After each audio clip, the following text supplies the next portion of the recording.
Assalamualaikum warahmatullahi wabarakatuh. Saya Rizka Okta Amelia dengan NPM E1J022052 akan mempresentasikan proyek metode morfologi saya dengan tanaman yang saya amati, yaitu tanaman padi. Kita langsung masuk ke bagian yang pertama. Kita masuk ke bagian yang pertama, yaitu morfologi akar. Terdapat sifat akar pada tanaman padi ini. Pertama, bagian tumbuhan yang biasanya terdapat di dalam tanah dan arah tumbuhnya ke pusat bumi. Kemudian tidak berluas-luas, tidak berbuku-buku, dan tidak juga mendukung-dukung daun, sisik-sisik atau bagian-bagian lainnya. Warnanya tidak hijau, keputih-putihan, atau biasanya juga kekuning-kuningan. Kemudian tumbuh terus pada ujungnya dan bentuknya menjadi runcing.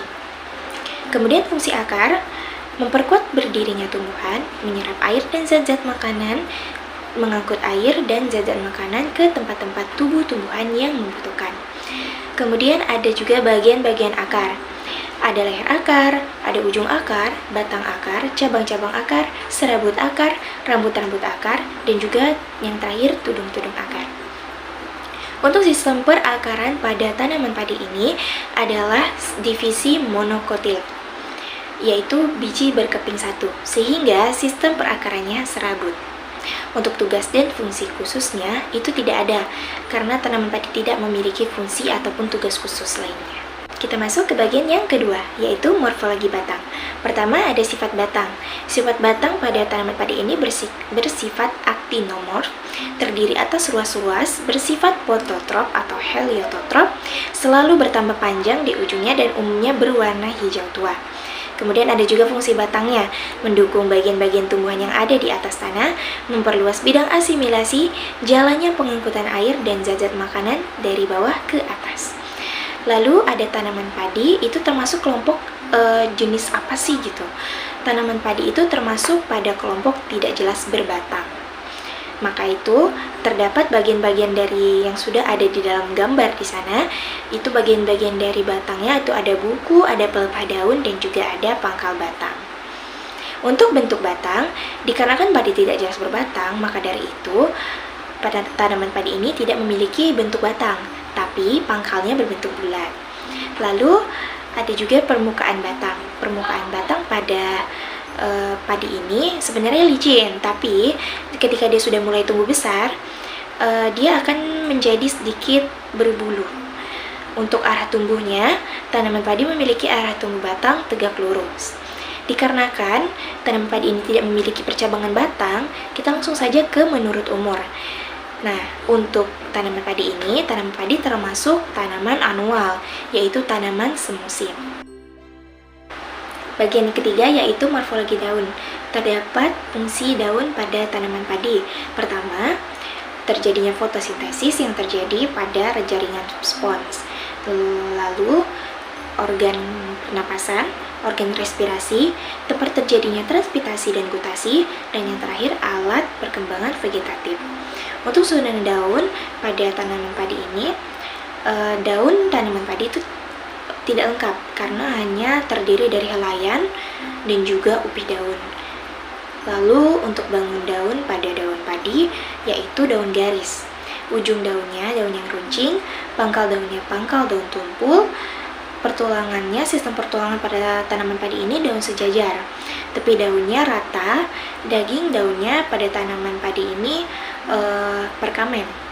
Dan warna daunnya seringkali hijau tua atau juga ada warna lain seperti kekuning-kuningan atau yang lain karena tergantung dengan varietasnya. Dan yang terakhir untuk permukaan daunnya itu berbulu kasar. Bagian yang keempat yaitu morfologi bunga. Terdapat fungsi bunga di sini, yaitu fungsi yang utamanya sebagai organ polinasi dan organ fertilasi. Untuk fungsi tambahannya untuk propagasi keturunan atau penyebaran. Untuk pengkelompokan bunga lengkap atau tidak lengkap, bunga tanaman padi ini termasuk bunga yang tidak lengkap karena tidak memiliki mahkota yang jelas.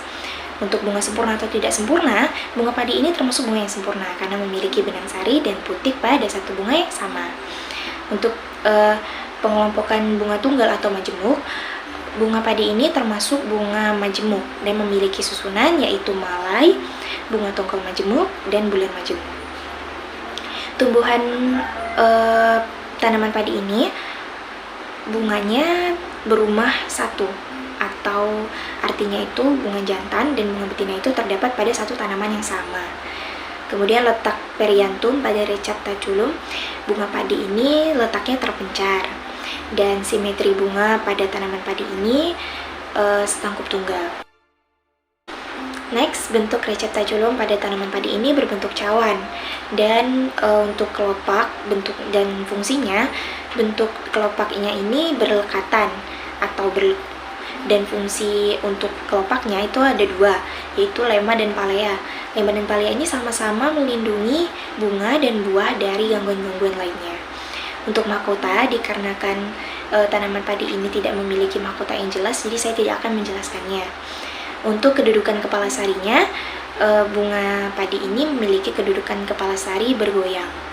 Untuk menjelaskan bagian-bagian kepala putiknya, ada tangkai putik, bakal buah, dan kepala putik. Kepala putik ini adalah putik bagian atas, tangkai putik adalah putik yang berada di atas bakal bawah, dan bakal buah ini adalah bagian putik yang lazimnya kebutuhannya membesar dan duduk pada dasar bunga. Kemudian ada penyerbukan pada komoditi. Penyerbukan pada bunga padi itu dilakukan dengan alogami atau serbuk sari yang jatuh di kepala putik yang berasal dari bunga atau tumbuhan lain tetapi masih dalam jenis yang sama. Terus perantara penyerbukan. Penyerbukan bunga padi ini dilakukan melalui perantara angin atau anenogami. Dan yang terakhir adalah pembuahan pada bunga. Saat kepala sari menyentuh kepala putik, ada serbuk sari itu akan ke kepala putik. Butir serbuk sari itu akan membuahi selama 2-3 menit setelah penyerbukan. Selanjutnya, morfologi buah. Di sini sudah ada gambar utuh dan juga bagian-bagiannya, bagian-bagian pada buah padi ini. Selanjutnya ada di golongan apa buah ini. Buah padi ini termasuk golongan buah sejati tunggal kering karena hanya mengandung 1 biji yang biasanya kalau masak tidak pecah. Kemudian bagian yang ikut tumbuh dengan buahnya itu ada ovarium, stigma, putik, antera, dan juga helai lembing.